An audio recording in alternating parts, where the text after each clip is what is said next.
ওয়াক্ত মতো নামাজগুলা পড়ে নেবেন।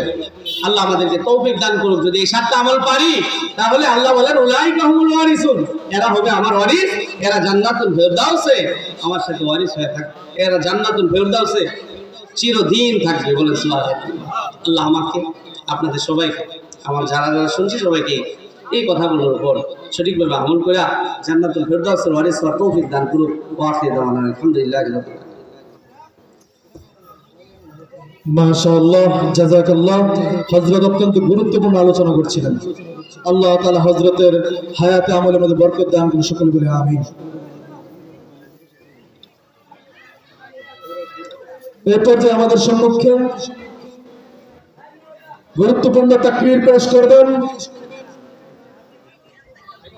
হযরত মাওলানা আনোয়ার হোসেন সাহেব দামাত বরকতুহুম মুহতামিম জামিয়া কুরআনিয়া মাদ্রাসা মাইজবাড়ি। হযরতের বয়ানের পূর্বে আজকের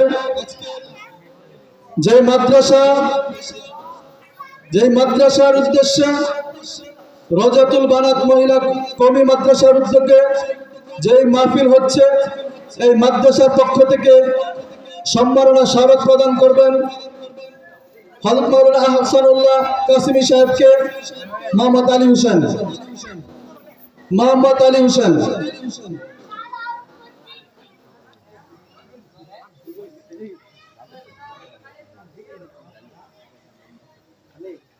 রওজাতুল বানাত কওমি মহিলা মাদ্রাসা, এই মাদ্রাসার ভর্তি চলছে। আমরা সকলেই ছাত্রী দিয়ে বিভিন্নভাবে মাদ্রাসাকে এগিয়ে নিয়ে যাব ইনশাআল্লাহ। এই পর্যায়ে গুরুত্বপূর্ণ তাকরীর পেশ করবেন হযরত মাওলানা আনোয়ার হোসেন সাহেব। হযরতের মূল্যবান তাকরীর পেশ করার জন্য সবিনয় অনুরোধ জ্ঞাপন করছি। দরুদ শরীফ পড়েন।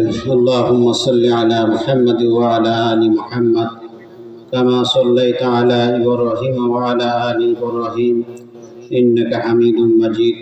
আল্লাহুম্মা বারিক আলা মুহাম্মাদ ওয়া আলা আলি মুহাম্মাদ কামা বারাকতা আলা ইব্রাহিম ওয়া আলা আলি ইব্রাহিম ইন্নাকা হামিদুম মাজিদ। الحمد لله وحده والصلاة والسلام على من لا نبي بعده أما بعد فأعوذ بالله من الشيطان الرجيم بسم الله الرحمن الرحيم وقل تستغفروا ربكم إنه كان غفارا। রওজাতুল বানাত মহিলা মাদ্রাসার উদ্যোগে এবং মৃত ব্যক্তিদের রুহের মাগফিরাত কামনায় আয়োজিত আজকে ওয়াজ মাহফিলের মহামান্যবর সভাপতি উলামায়ে কেরাম, সামনে উপস্থিত এলাকার মুরব্বিনে আজম, পর্দার আড়ালের মা বোনেরা, আল্লাহর কাছে শুকরিয়া আদায় করি যে আল্লাহ তাআলা আপনাকে আমাকে আহলে জিকির ওলাদের সাথে বসার তৌফিক দিয়েছেন। এই জন্য আল্লাহর কাছে শুকর আদায় করি আলহামদুলিল্লাহ। সময় স্বল্প, খুতবাটা নিয়ে একটি আয়াত শুরু করেছি, আমল করার জন্য চেষ্টা করবেন, কারণ আছে কোরআনে লিমা তাকুলুনা মা লা তাফআলুন কাবুরা মাকতান ইনদাল্লাহ। এমন কথা তোমরা কেন বলো যেটা নিজে করো না।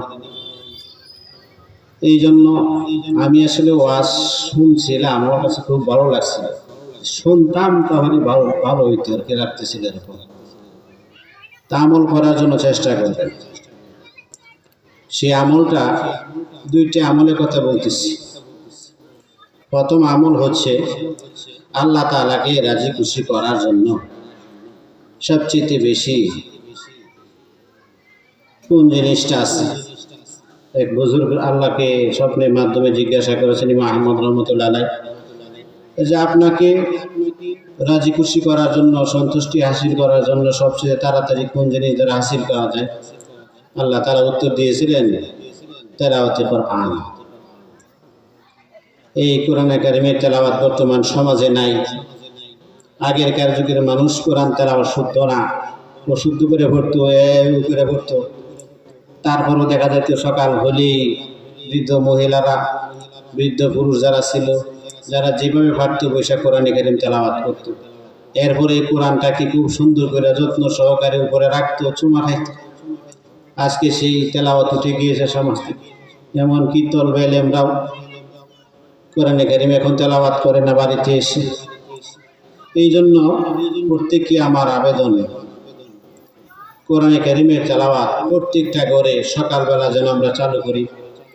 আস্তে আওয়াজে না, জোরে আওয়াজে কোরআনে কারিম তেলাওয়াত করবে। প্রত্যেকটা ঘরে ঘরে যে যতটুক পারে কোরআনে কারিমের তেলাওয়াত করবে। 1 নম্বর আমল। 2 নম্বর আমল হচ্ছে এই কোরআনে কারিমকে ইজ্জত করবে, কোরআনে কারিমকে সম্মান করবে। যেখানে কোরআনে কারিম দেখবো এটাকে সম্মান করবো, ইজ্জত করবো। নিচে পড়ে থাকলে সেটাকে হাতে উঠায় নিয়ে পরিষ্কার করে চুমু দিয়ে পরিষ্কার জায়গায় রাখবো সেটাকে। 3 নম্বর হচ্ছে যাদের অন্তরে কোরআন আছে তাকে সম্মান করবে। এই 3 জিনিস যদি আপনি হাসিল করতে পারেন, সেটা সে প্রতিষ্ঠানে হোক, ঘরে হোক, ব্যবসায় হোক, সেখানে কোনো অভাব থাকবে না। আর আজকে মানুষ অভাবের জন্য হাহাকার করে, আমল নাই। এই জন্য আপনাদের কাছে আবেদন, এই 3 জিনিস নিয়ে আসুন। কোরআনে কারিমের তেলাওয়াত প্রত্যেকটা ঘরে চালু করেন এবং কোরআনে কারিমের ইজ্জত করেন। গিলাফ না থাকলে কোরআনে কারিমের একটা গিলাফ, সুন্দর কাপড়, দামি কাপড়, পরিষ্কার পরিচ্ছন্ন কাপড় দিয়া সেটাকে গিলাফ বানান, উপরে একটা স্থানে রাখেন। এই যে আমরা কোরআনে কারিম তাকের মধ্যে রাখছি, সারা বছর চলে যায়, রমজান আসলে একটু হাতে বের করে এটা ময়লা আবর্জনায় ভরে থাকে, ছুঁয়েও দেখি না, স্পর্শ করেও দেখি না। এই হচ্ছে আমাদের কোরআনের অবস্থা। 3 নম্বর বলছি, যাদের অন্তরে কোরআন আছে, যাদের সিনায় কোরআন আছে, তাদেরকে সম্মান করা, বিরোধিতা না করা। এই 3 আমল যদি করতে পারি, আমার ভিতরে যদি 3 আমল থাকে, আমার ঘরে যদি 3 আমল থাকে, আমার প্রতিষ্ঠানে যদি 3 আমল থাকে, এখানে কোনো অভাব থাকবে না। তো ইনশাআল্লাহ এই 3টা আমল করে একটা আয়াত তেলাওয়াত করেছি, ওয়াকুল তাস্তাগফিরু রাব্বাকুম ইন্নাহু কানা গাফফারা। সমাজের সময় যেহেতু কাছে, তওবা করা, নিজ গুনাহ থেকে বেশি বেশি তওবা করা। তওবা কিন্তু পড়ার নাম না। আমরা অনেকে মনে করি এরকম যে হুজুর আমার আব্বাকে তওবাটা পড়ায় দেন, আসলে কিন্তু তওবা পড়ার বিষয়, তওবা হইলেও করার বিষয়। 5টা জিনিসের সমন্বয়ের নাম হচ্ছে তওবা। সময় যেহেতু নাই, এই জন্য তওবা করবো, ইস্তেগফার করবো, বেশি বেশি করে ইস্তেগফার। উঠতে বইতে, খেতে কাজ করতেছি, ধান কাটতেছি, এরকম আটি বাই দিতেছি, আস্তাগফিরুল্লাহ আস্তাগফিরুল্লাহ। নবী আলাইহিস সালাম একদিন বয়ান করতেছেন, বয়ানের মধ্যে আল্লাহুম্মা গফিরলি আল্লাহুম্মা গফিরলি, এরকম ভাবে উনি বলতে বলতে এক সাহাবী আসেন, গ্রন্থ আছে 100 বার হয়েছে এই বয়ানের মধ্যে, 100 বার উনি আল্লাহুম্মা, বেগুনাগার মাসুম নবীরা এরপরে কি বলছেন, আল্লাহর কাছে মাপ চাইতেছে। এই জন্য আমরা বেশি বেশি করে আল্লাহর কাছে ক্ষমা চাই, আস্তাগফিরুল্লাহ আস্তাগফিরুল্লাহ, বেশি বেশি করে ক্ষমা চাই। ঘুমাইতে শুইতে গিয়ে আস্তাগফিরুল্লাহ, ঘুম থেকে উঠছি আস্তাগফিরুল্লাহ, রাস্তা দিয়ে হাঁটতেছি আস্তাগফিরুল্লাহ, কত গুনাহ হচ্ছে। এই জন্য গুনাহ থেকে মাপ চাওয়া, বেশি বেশি করে ক্ষমা চাওয়া, যে যে হালে আছে সেই হালে গুনাহ থেকে মাপ চাওয়া। সমাজ অধঃপতনে যাচ্ছে। গত বছরে মাহফিলে বলছিলাম একটা বিষয় নিয়ে আলোচনা করব, আমি ওই প্রস্তুতি নিয়ে আসছিলাম। মানে বর্তমান সমাজের ভিতরে যুব সমাজ যে অধঃপতনের দিকে যাচ্ছে, নষ্ট হয়ে যাচ্ছে, এই সমাজটাকে, যুব সমাজটাকে কিভাবে শুধরানো যায়, তার মধ্যে থেকে সবচেয়ে বড় একটা হাতিয়ার ছিল টাচ মোবাইল। এটা যেরকম ভালো এরকম মন্দ। এই প্রসঙ্গে বলছিলাম যে আল্লাহ পাক সুযোগ দেন, এই বিষয়ে কি ক্ষতি, এই বিষয়টা নিয়ে প্রস্তুতি নিয়ে আসছিলাম। সময় যেহেতু না, এই জন্য ওই বিষয়টা বাদ দিয়েছি। তওবার বিষয়টা বলতেছি, ইনশাআল্লাহ আমরা করবো তো তওবা, সর্বহালে আস্তাগফিরুল্লাহ আস্তাগফিরুল্লাহ বলবো তো। আজকে যে মাহফিলে আসছি অনেক লাভ হয়েছে আল্লাহ তাআলার দরবারে। ফেরেশতারা বলতেছে, তোমার অমুক বান্দা অমুক বাপের অমুক ছেলে অমুক মাহফিলে গিয়েছে। আল্লাহ তাআলা বলবেন ফেরেশতাদেরকে, কি বলে তারা সেখানে, যে আল্লাহ তোমার নাম নিতেছে। তারা কি আমাকে দেখছে? যে না। ও ফেরেশতারা, যে তারা আমাকে দেখতো তাহলে কি হইতো? আল্লাহ যদি তোমাকে দেখতো তাহলে তো তারা পাগল হয়ে যেত, দুনিয়ার আর কোনো কিছু তারা লক্ষ্য করতো না। এরপর আর কি আলোচনা করে, জান্নাতের আলোচনা করে, জাহান্নামের আলোচনা করে। কি তারা কি জান্নাত দেখেছে, জাহান্নাম দেখেছে? যে না, দেখে নাই। তারা যে জান্নাত জাহান্নাম দেখতো, তাই কি অবস্থা তাদের? তো কি জন্য তারা কি চায় আমার কাছে? তারা আমার কাছে মাফ চায়। ফেরেশতারা তোমরা সাক্ষী থাকো, আমি আমার বান্দাদেরকে মাফ করে দিলাম। ফেরেশতারা আবার বলবে যে আল্লাহ, যে সকল বান্দারা তোমার জিকির করতেছে, তাহলে জিকির ওয়ালাদের সাথে বসছে, জিকির শুনতেছে, জিকির করতেছে, তোমার নাম নিতেছে, তাদেরকে মাফ করলা, কিন্তু ওই মাহফিলের মধ্যে এমন কিছু লোক আসছে রং তামসা দেখার জন্য আসছে, রাস্তায় ঘুরতেছে, বাড়িতে বসে রয়েছে বা আশপাশে ঘুরতেছে, তাদেরকেও মাফ করে দিয়েছে। আমি তাদেরকেও মাফ করে দিলাম। কেন মাফ করে দিলাম? যাহলে জিকিরওয়ালা যারা তাদের সাথে বসেছে, তাদের কথা শুনতেছে, আহলে জিকিরদের সাথে আসছে, যারা আসে না, যেহেতু তাদের সাদৃশ্যে আসছে ভালো লোকদের, এই জন্য আমি আল্লাহ তাদেরকে মাফ করে দিই। আজকের মাহফিল আমাদের জন্য মঙ্গলজনক, এই জন্য আমাদের গুনাহ মাফের মাহফিল গুলা। এই জন্য বেশি বেশি করে আল্লাহ দরবারে বেশি বেশি করে ইস্তেগফার করব, বেশি করে ইস্তেগফার করব। যে ইস্তেগফার জানি, আস্তাগফিরুল্লাহ আল্লাযী লা ইলাহা ইল্লা হুয়াল হাইয়ুল কাইয়্যুম ওয়া আতুবু ইলাইহি, আস্তাগফিরুল্লাহ রাব্বী মিন কুল্লি যামবিন ওয়া আতুবু ইলাইহি। এরকম ভাবে সাইয়্যিদুল ইস্তেগফার আছে, এইগুলো পড়বো। সাইয়্যিদুল ইস্তেগফার যদি একবার পড়তে পারি, পিছনের গুনাহ আল্লাহ পাক মাফ করে দিবেন। দেখেন, নামাজের মধ্যে নামাজ পড়ছি আমরা, সালাম ফিরাইছি, এখানে বলছি কি আস্তাগফিরুল্লাহ আস্তাগফিরুল্লাহ আস্তাগফিরুল্লাহ তিনবার বলো, আল্লাহ তাআলা পিছনের সমস্ত গুনাহ মাফ করে দিবেন। তো কল্যাণমূলক কাজ করেছি, আবার এখানে ইস্তেগফার করবো কেন? এটা অর্থ হলো এটা, আল্লাহ তোমার হুকুমটা যেভাবে আমার আদায় করা দরকার ছিল আমি সেভাবে আদায় করতে পারি নাই, আমার হক আদায় হয় না, এই জন্য আল্লাহ তোমার কাছে মাফ চাচ্ছি। আস্তাগফিরুল্লাহ আস্তাগফিরুল্লাহ আস্তাগফিরুল্লাহ, আল্লাহ তাআলা মাফ করে দিবেন। তো ইনশাআল্লাহ আমল করবো তো ইনশাআল্লাহ। এইভাবে আমরা ইস্তেগফারের আমলের মধ্যে থাকবো। আল্লাহ তাআলা এই ইস্তেগফার আমল করে যেন কবরে যেতে পারি, আর সর্বহারে সর্ব অবস্থায় নিজ সন্তানের জন্য চোখের পানি ফেলা, সন্তান যেন বেয়াদব না হয়, এই জন্য সন্তানের জন্য আল্লাহর কাছে কাঁদবো। পিতা মাতা চোখের পানি সন্তানের জন্য এত দ্রুত কবুল হয়, যা অন্যর জন্য এত কবুল হয় না।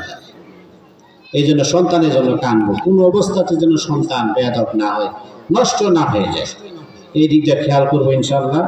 কয়েকটা কথা বলেছি, সময় যেহেতু স্বল্প, কি বলেছি, কোরআন তেলাওয়াত করবো। বাবা যারা আছেন মুরব্বীরা, সূরা নাস পারি না, সূরা ইখলাস পারি না, সূরা ফাতিহা পারি না, 10টা সূরা যে সূরাগুলো পারি, কোরআনটা হাতে নিয়ে এই তেলাওয়াত করবো, 1 নম্বর।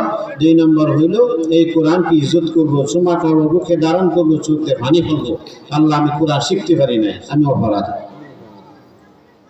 3 নম্বর হইল যারা কোরআন শিখেছে তাদেরকে ইজ্জত করবো, এই 3টা আমল। 4th নম্বর আমল হলো আমরা তওবা করবো। যেমন মানুষ মৃত্যুর সময় আসলে তওবার জন্য যায়, ডাক দেয়, তওবাটা পড়ায় দেয়। আসলে তওবা কি পড়ানি যা, তওবা করতে, এটা নিজের কাছে বেশি বেশি করে ইস্তেগফার করা। ঘুমাইতে যাচ্ছি, খাইতে যাচ্ছি, খেতে কাজ করতেছি, গাড়ি চালাইতেছি, রাস্তায় হাঁটতেছি, ব্যবসা করতেছি, যে হালে আছে বেশি বেশি করে আল্লাহর দরবারে ইস্তেগফার করা। নিজের কৃতকর্মের গুলোর উপরে স্মরণ করবো, কি গুনাহ করছি, নাম ধরে ধরে স্মরণ করবো, বলবো যে আমি মুখমা করছি, গীবত করছি, শিকায়ত করছি, হিংসা করছি, বিদ্বেষ করছি, মিথ্যা কথা বলছি, অন্যের হক নষ্ট করছি, মার সাথে অবদ্ধতা করছি, পিতার সাথে অবদ্ধতা করছি, বড় ভাইকে আমি কথা অমান্য করেছি, আল্লাহর হুকুম অমান্য করেছি, নামাজ আদায় করি নাই, রোজা রাখি নাই, হজ সক্ষমতা ছিল হজ করি নাই, এইগুলো নাম ধরে ধরে আল্লাহর কাছে আমি লজ্জিত হব এবং আমি নিজকে শুধরাবো। আল্লাহ তাআলা আপনাদের সকলকে আমাকে কয়েকটা কথা এখানে বলেছি আমল করার নিয়তে, আল্লাহ পাক যেন আমাকে আমল করার তৌফিক দেন। আপনারা শুনেছেন, মা বোনেরা শুনেছেন, আপনাদেরকে যেন আল্লাহ পাক আমল করার তৌফিক দেন। বিশেষ করে মা বোনদেরকে একটা কথা বলতে চাচ্ছি, আশার হতে একটা মহিলা কান্না করতেছে যে আমার স্বামী আমাকে অনেক মারধর করে, অনেক মারধর করে, এবং অন্য আরেক মহিলার দিকে তার নজর। খুব আফসোস লাগছে এই মহিলার এই কথাটা আমার শুনে। 3 মিনিট জামাত, 10 জামাত নাকি মসজিদে, 10 কথাটা বলতে পারলাম না, সংক্ষেপে বলি। আপনাদের জন্য এই বিষয়টা হলো যে স্ত্রী স্বামীকে মাফ করে দেবে, যেটা হুজুর আলোচনা করছেন, স্বামী স্ত্রীকে মাফ করে দেবে। এই ব্যাপারে আমরা আল্লাহ পাক ইনশাআল্লাহ আরেকটা মাহফিল এখানে হবে ইনশাআল্লাহ, যে আল্লাহ পাক তৌফিক দেন বলার চেষ্টা করব। যারা দীর উজু নাই উজু করি নামাজের প্রস্তুতি নেওয়া আখিরি আলহামদুলিল্লাহ রাব্বিল আলামিন।